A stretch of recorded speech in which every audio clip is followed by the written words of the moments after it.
If you're looking for some straight-up marketing advice that's super chilled and also a bit of a laugh, then grab yourself a drink and get ready for Marketing and Margaritas, a podcast that makes marketing entertaining. Brought to you by Rebel Nation, direct from regional Queensland. Hello and welcome to Marketing Margaritas. I am joined today by Maree from CareerForce Australia, and we're going to be talking about a really exciting topic called designing your business life. So this is something that Maree helps people do, and in my opinion, it is really about your approach to things. I think that designing your life, when you first hear something like that, you're like, oh, that's not for me. That's, other people who have XYZ sort of thing. But I think, what we're going to be going through today is really about how this is achievable for anybody. And Maree's actually going to take us through the steps that she goes through with people to achieve this as well. So very exciting inside scoop here with Maree from CareerForce Australia. Maree. Thanks, Jade, for having me. Fantastic opportunity to be with you again. I'm glad you think so. I didn't turn you off last time with all the teasing and stuff. Absolutely not. I'm always up for a challenge. Oh, that's what I am, a challenge. No, I pay that. That's fair call. So, CareerForce Australia, just to recap for everybody, what is it that you guys do? What are you about? So the purpose of starting CareerForce Australia was actually so that we could provide a dedicated career guidance service to individuals but also to business, because we go to other professionals for expert assistance and guidance, and there's no reason why we shouldn't be able to do that. And this service is available from regional Australia, but also you can access it from anywhere. So who are some of the people that would really benefit from that career guidance? Like, is that just for executives and management level and stuff like that, or who is it that gets a lot out of this kind of service? Well, really, there's a whole range of people. It could start as early as someone who's trying to even think about their career. So you could even be... like school age kind of thing? Absolutely, school age. So around grade 10, 11, because that's when the pressure's on to what do you want to be. And I think it's important to have maybe some independent advice then, rather than just relying on mum and dad and teachers. Not that advice is not valuable. Oh, but that's probably good for like mums and dads and teachers and stuff though, because they know that the kids are under a lot of pressure. They want to try and help them as best they can, but they also only have their experience. So a bit more input and potentially, from that objective expert thing is going to be more helpful and make them feel a bit more confident too. Absolutely. And also we find that, if you have decided to take up an apprenticeship or even university, really just charting that path, what does your future look like? And that's focusing on career. But why we call it, designing your life is because you really can't separate them. So it's important to think about who you are and where you want to be, and how does career fit with that. They're not too isolated. But we also find that women who, and more so women than men, that's not to say it's not available for men, but women have quite defined often points in their life and career. So we often talk with women about reinventing themselves, or they might have reached a bit of a plateau. But certainly you could be... like you're in a bit of a rut sort of thing, whether it's like I'm in a job that I took when I was younger and now I'm, in my 30s or even my 40s or 50 or whatever, and I'm like, actually, this is not what I want to be doing. Plus, you've got like people who are returning to work after having kids and stuff, which obviously I never had to go through, but it looks terrible, I'm not going to lie.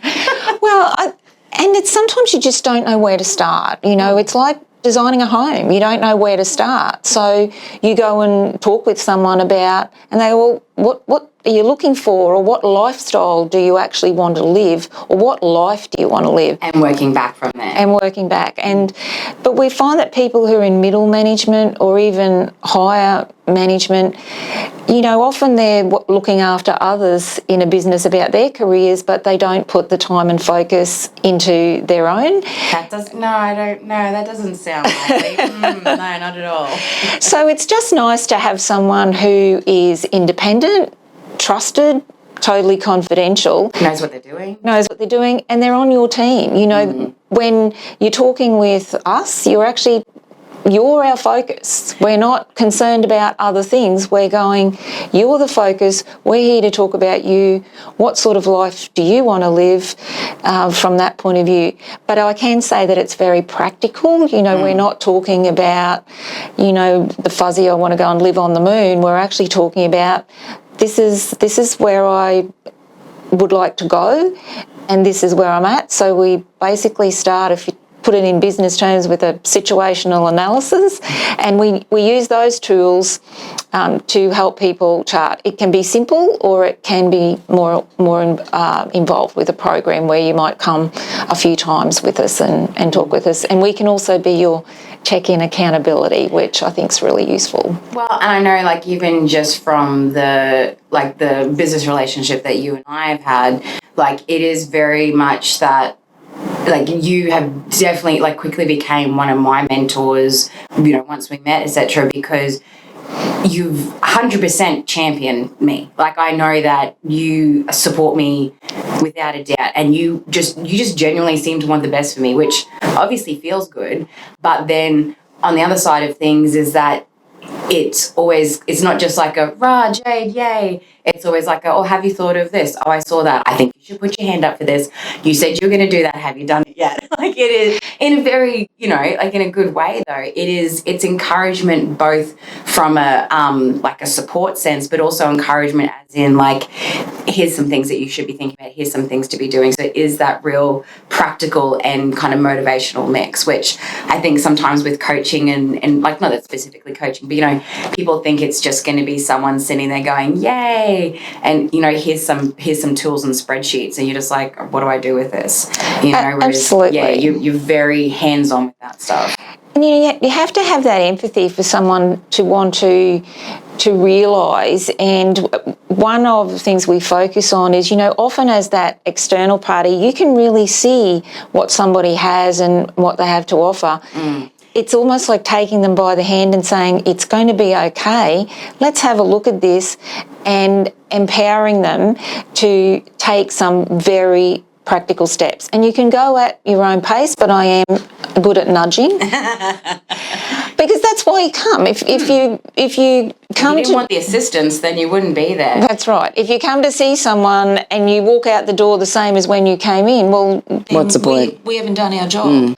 But it is about being open, that if you've taken that step to come and talk with someone about your career and how that fits in with designing your life, then you need to be prepared that things are going to get a little uncomfortable.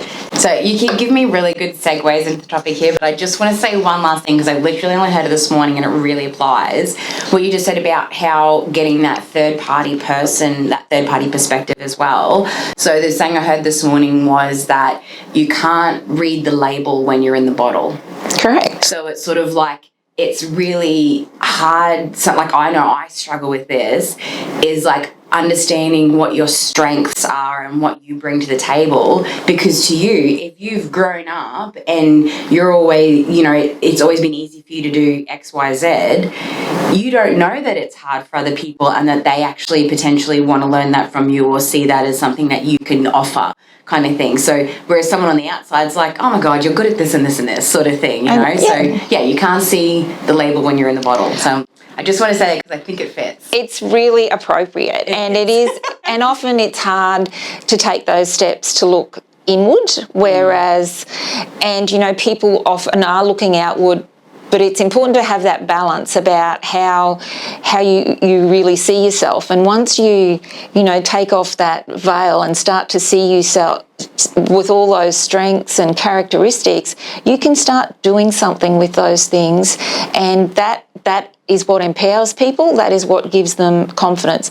And look, this is not a set and forget, not like any plan. You know, if you design a house, you have many iterations of that. So if you're like designing your life is an iteration, and you have to be prepared that things aren't always going to go to plan, but how can you develop those personal characteristics that allow you to reset and reorient wherever you want to go. Well, and that's the thing too, like even with that house analogy, I think that's a good example, because it's like you might go, these are all the things that I want, and you work it out and stuff, and then you build it, but then you'll be living in it for a year and like, oh, now I've thought of this thing as well that I want, and that thing I thought I wanted, I'm not actually that hot on it anymore. And so you need to be flexible and adapt, but you'll never get to that point if you don't have that vision and that plan in the first place. And that's true, because what happens is that every experience we have gives us some other skills or perspectives that we may need.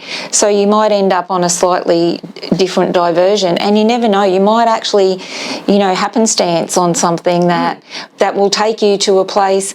When I talk with people about their careers and say, how did you end up here? There aren't many people who woke up one day and were the CEO of some major company and so it's about how you want to live along with taking advantage of those opportunities. Designing your life's not a straitjacket. It's just finding a way to go, okay, well, I want to explore going here, and then that may allow you to leapfrog over here, but you weren't originally going here. It might be a bit like I'm going to Italy and you head to Rome, and then you think, now I'm in Rome, I might just go to Florence. So what an apropos example. Yeah. And it's being open to that. If you can't have a plan and go, that's my plan, because that will actually constrain you. Whereas when we talk with you about designing your life, it's really about opening up opportunities and getting you to, using a very business word, leverage, where that may take you. And it's exciting. Working with people is really, really exciting, and nothing can be greater fulfillment than when you get a call from somebody, maybe a long time after you spend, they'll go, that X, well, I decided to give that a go. And I've got a couple of stories, as I always do, about people and it really warms your heart, and it's what keeps you going. But most of all, I'm happy for them that they're taking those steps to get where they need to go. It is. It's nice to see people growing and achieving, and especially when it's something that they dreamed that they want to do, and then they're going after it, and, they might not have thought they were going to get there, and it's, seeing that achievement's really fun. Okay, so designing your life, let's just pare it back a little bit. What does that actually mean? Like, what is it to design your life? Because it sounds very unachievable, I would say, to a lot of people. Well, it's probably a good time to clarify that it's not about creating a designer life. It's about... That's a good distinction. It's actually about your life. So lives are designable things. It's really about putting some intent and purpose into yourself and where you want to go and how you want to live. So, of course, career is an important part of this, but it's also what are the other things you are looking to have or achieve in your life. Some people might want a sense of adventure, and that really drives them. Well, you can actually integrate that with your career in a sense, and that doesn't mean that you are doing silly things. It just might mean that you're prepared to take more risks than somebody else. So we do look at... Again, I feel like this is all like really pointed examples here. I didn't design this session with you in mind, but that's happy. Adventurous, risk-taking. Absolutely. So I think it's, first of all, you've got to have that conversation and ask those questions. Questions are a brilliant tool. No. Really? Can we please just note that Maree said to me, questions are a brilliant tool. Except when they come from some people. No. So we actually just spend some time getting to know that person, getting a sense of who they are. And from that, you can start to build a picture. But we actually ask those questions that help that person build a picture for themselves. So it's not so much about where do you want to be in 5 or 10 years. It's more about what do you want your life to look like. And that might be, well, by the time I'm, let's pick 50, nice age, by the time that I want to be a little bit more flexible with what I do. I don't necessarily want to be in a full 9 to 5. I want to have a fulfilling role. But, somebody else might be, okay, by the time I'm around 40, I want to be a CEO or in a very senior leadership position. You can tell that when you talk with that person and go through what their action plan might be, what their development might need to be, they're going to look a bit different. So getting somebody's risk profile too is quite important. That's not to say we won't give some nudges as well. But you can, the point is we're there. So you can be with us for as long or as little as you need. It might be as simple as an empowering conversation and you're set, or it might be that we need to spend a bit more time digging a bit more deeply and having a look then and even doing some research for you about some options. So we do that. We also use some tools we've developed around, ensuring someone can actually identify their strengths. There's proprietary tools we can use as well. And we have a career action plan. It sounds really simple, but it's actually about executing it and breaking it down into, that famous saying, how do you eat an elephant? One bite at a time. So we really break it down so that someone, that's a lovely place to go. But first of all, there's all these things that need to happen so that you can be on your path. And then we can become the accountability check-in as well. Okay, so first of all, we're doing the questions. We're sort of doing a bit of dreaming and ideation, like what is it that we want? We go through some tools and assessments, etc. What are your strengths? What can we leverage to help you achieve that vision that you want for yourself? And then putting in place a plan of how we're going to do that. And then it's that accountability to make sure that you're executing that plan. What about when something does go off the rails? So what about if you get stuck or things don't work out the way that you want to, etc.? How does that kind of work? Well, the one good thing about a plan is that you should build into it that everything is not going to go to plan. True. I know, you're so good at that risk mitigation stuff, man. I aspire to, maybe it's not quite your level because I feel like it would just run through your head constantly, but I aspire to maybe half of your ability for that risk management. Well, I'm sure you do it, you just don't label it the same way. And most people do. Look, when you walk out to cross the road, you're actually doing some sort of risk analysis or assessment. You hope so. You would hope so. Otherwise, the result's not quite going to be where it is. And so when we do that, it's not about people not giving things a go, but it's just going, okay, well, if I've tried to go down that path 3 or 4 times and it's not quite working out, maybe that's a good time to come and have a reset. And it might be that some other things have occurred in your life, so it's impacting that. And we also need to be careful of the narrative we create for ourselves. And often that can determine what opportunities may come our way or what opportunities we see to do that. Everything's about when you have a house and you renovate, things don't always go to plan. So you think, okay, well, if we can't have that, what can we have so that we still get a sense of what we want in a home, but how are we going to be fulfilled personally? Because that's what designing your life's about. So come and have a reset. Let's rejig a plan.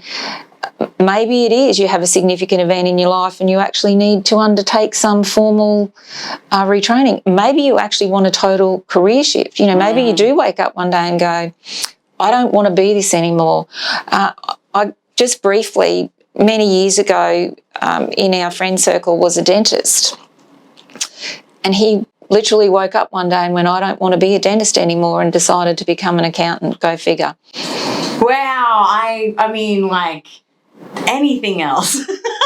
Nothing against our accounting Let's friends. not tell that to our friends. I love the people who actually enjoy accounting because it's so far out of my wheelhouse, but that's an unexpected dream career. It was, and that person was in a position to do that. You obviously need some other things in place to do that, but reinvention's possible really at any part of your career.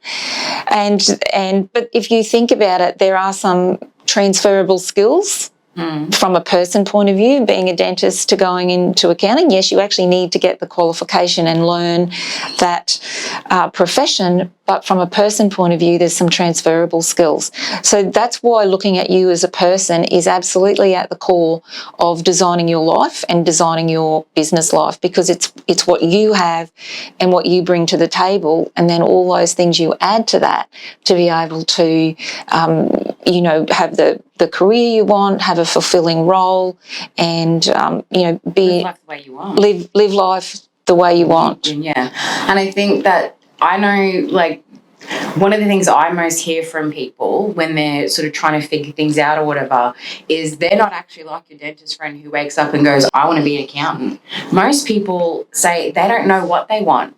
It's kind of like people don't necessarily give themselves permission. And I keep using the word dream, which makes it sound airy-fairy, but I really do mean dream. Like, they don't give themselves that freedom to go, if I could have anything, what would I want? And, and they're like, people go, obviously, I don't want to work and I want to have $1 million and all this kind of stuff. It's like, but do you really? Like, once you get past that shallow surface stuff, there will be some, I think, underlying things that, kind of that everyone does have that they maybe don't necessarily know how to tap into. So when it comes to, asking those questions and helping people figure things out, can you give us a couple of examples? Well, you would go back to somebody's personal values, So if you think about someone who has a real yen and empathy for caring, so they might still be an accountant, but they might actually make a shift and go and work in more of a human services field, or even, if you really wanted a big shift, you could go and work for an international aid agency. You don't actually have to be on the front line to be delivering and helping. You can actually be you can do what you do well. Yes. But do it in a space where you're actually fulfilling more of your purpose. That's right. Yeah, right. So it's about... So you might go, some people approach it, which is really that grade 11, 12 thing. I'm going to be an accountant. And then I go, but what does that look like? Because you could be one of those in any range of industries, in any range of ways. So how do you want to feel when you go to work every day and you come back? And who do you want to be around? Like, do you want to be around other accountants, or do you want to be in a small startup organisation as the CFO? Or do you want to, where those skills that you have don't just have to be at an accounting firm. Absolutely. So, and I'm using that because it's quite a concrete and tangible example. Yeah. And in regional areas, that's a very visible way to take up that profession. But, if you look around at our economic base here, even in Mackay, there's people dealing with numbers in lots of different ways all around this community that aren't sitting in public firms. The other is that industries develop and, we're using, I think we need to get the accountants to sponsor this section. So, yes, absolutely. So you can actually, develop that. You might start out, but you grow in a profession as well. And I was looking the other day, and the call for forensic work, in accounting, and being able to understand, in my simple terms, the IT world with that. So imagine, we didn't even know about that. So if you're someone from a life perspective or that likes to grow and do and have some different things, then when you're talking about designing your life, you might start out in your career developing your skills, getting that really solid base in a particular field, but that will then allow you to launch into other areas. So, and I think it's having that openness that there are many ways to be something. And that's exciting, and it gives you interest, and it allows you to grow and develop as a person so that you can still stay broadly in that field, but it can take you many, many, many places. You only have to look at your career in life to think about where you started, where you are, and we know you're not finished yet. So it's... Maybe I am. Maybe I'm like, this is enough now. I've got an agency, I've got a great team. What do I want from life? I'm sure it will be enough for now. No, not for another few months. Maybe for another few months. That's right. And so that's why the person you're with is really important, and getting that sense of who that person is.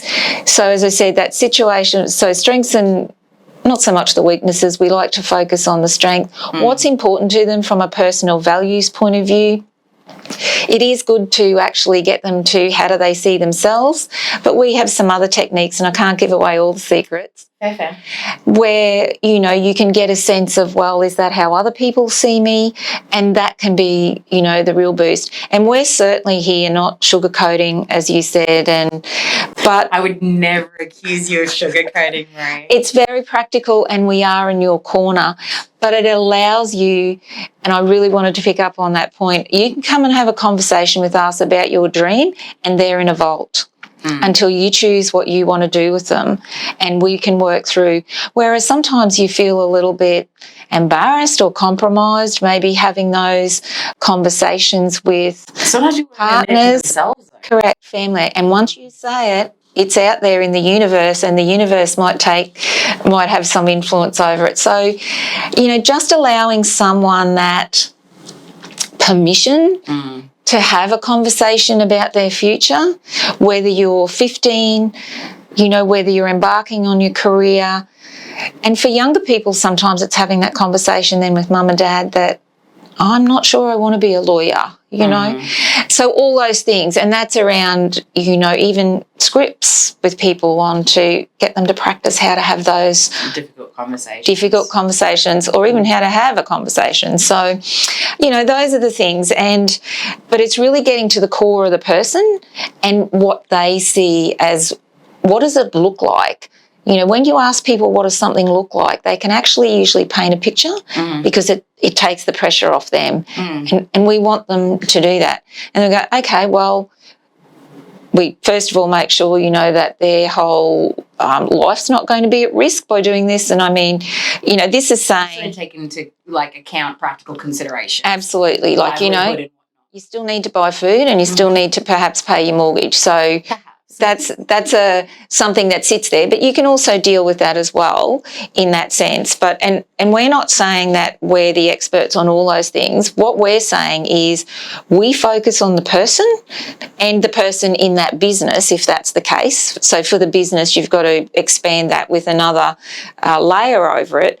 But it actually allows then to, you know, wipe the slate clean.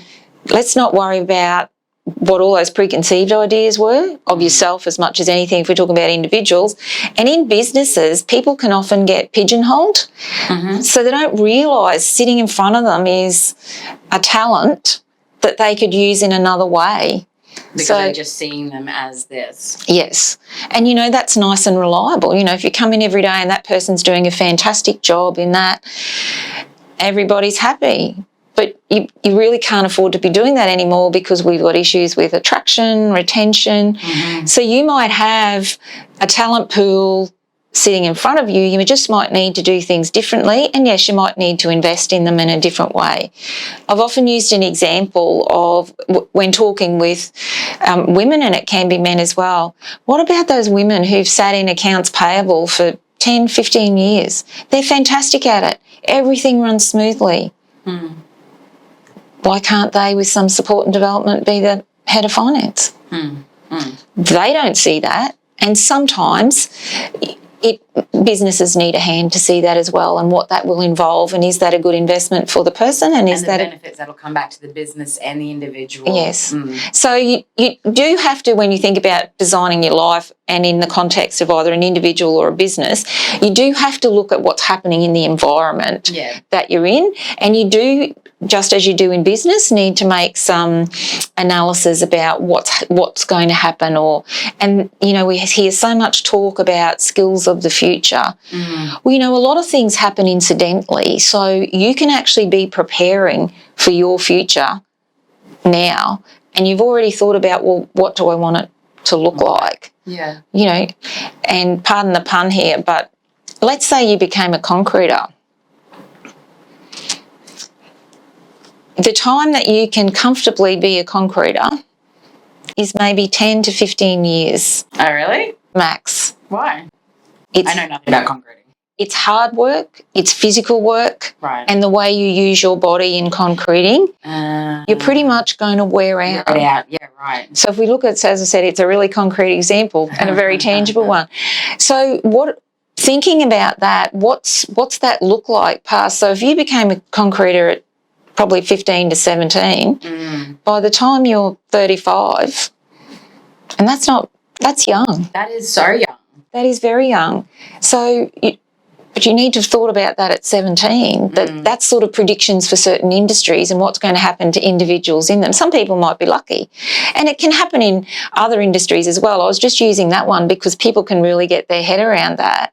You know, you're bending, you're kneeling, you're in the sun, And if you were to just keep going past that use by date, then you're not going to have a very nice old age time either. So it's more actually being proactive and designing your life. Exactly. And that's it. It's not just, you know, what's your career going to look like, what's your job going to look like, but it's like, what's your life? Like, how do you want to live through to retirement and whatnot too? Yeah. And I like to talk about it as the seasons of your life, you know, because in the early phase there's a lot of energy and enthusiasm and those days. It's not that you can't have that, but as you move through the seasons of your life, things start to change and you start to go, well, a bit more flexibility is a really big one. But flexibility looks different to different people. And we're getting to the stage where we need to stop talking about retirement because it tells people that they stop one life. But what's after that?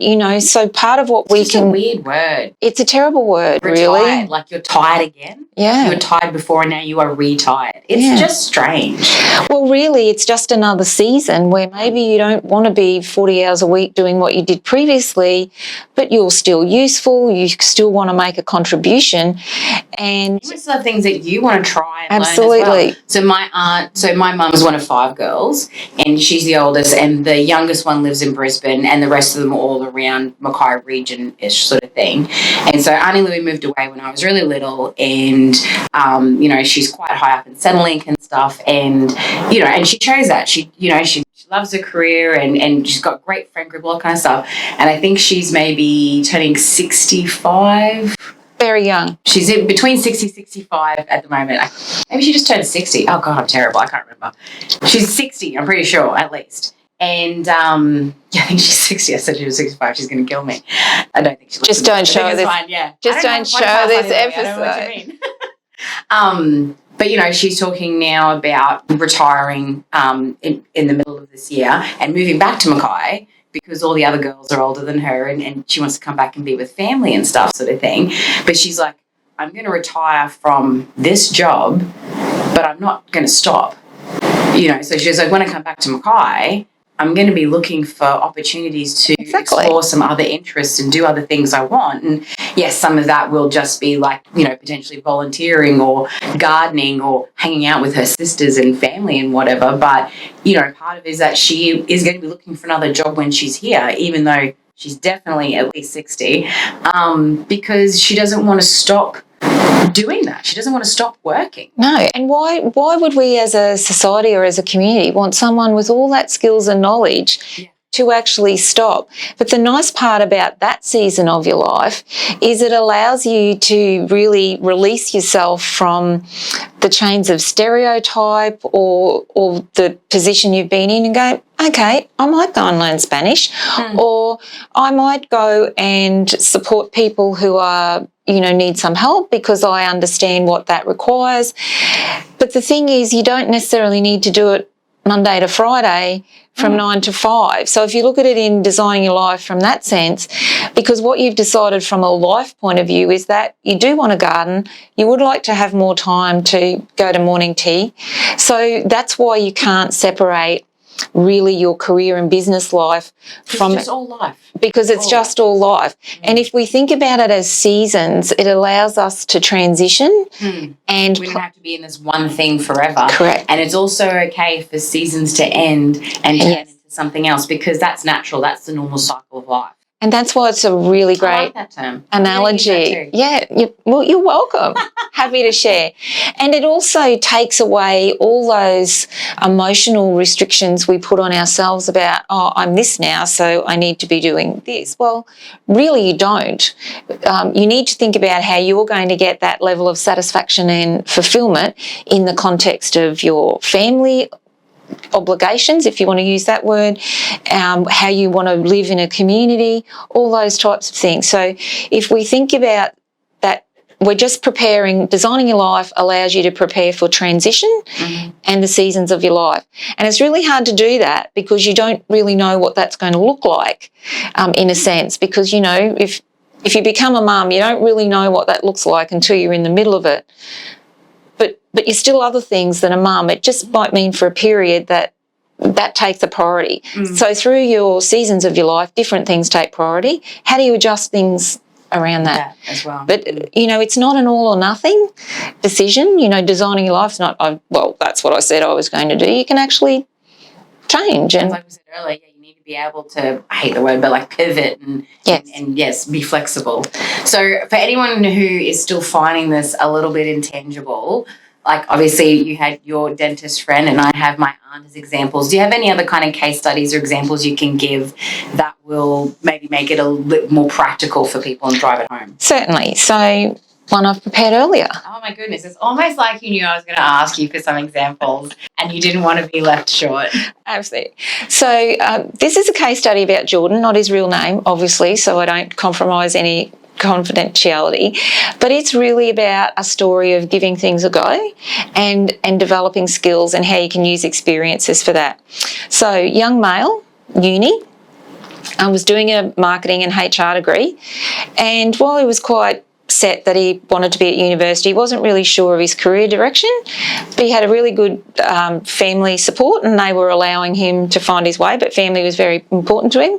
He had some good friend networks, and across ages and demographics, what was interesting is he had a really interesting group he had older friends as well as younger friends, which I thought was probably, on reflection, why he's been able to do so well.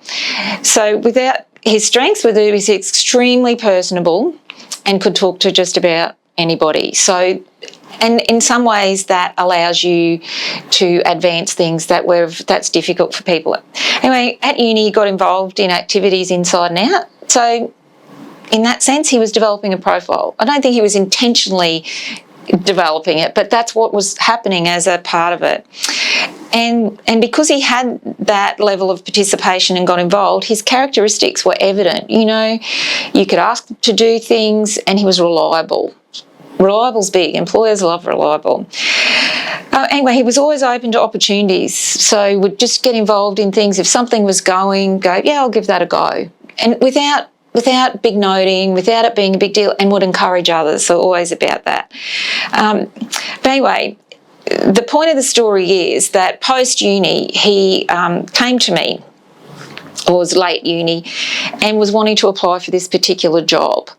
And in my pragmatic way, and probably not as gently as I could, I went, you realise, I said, it's a great job.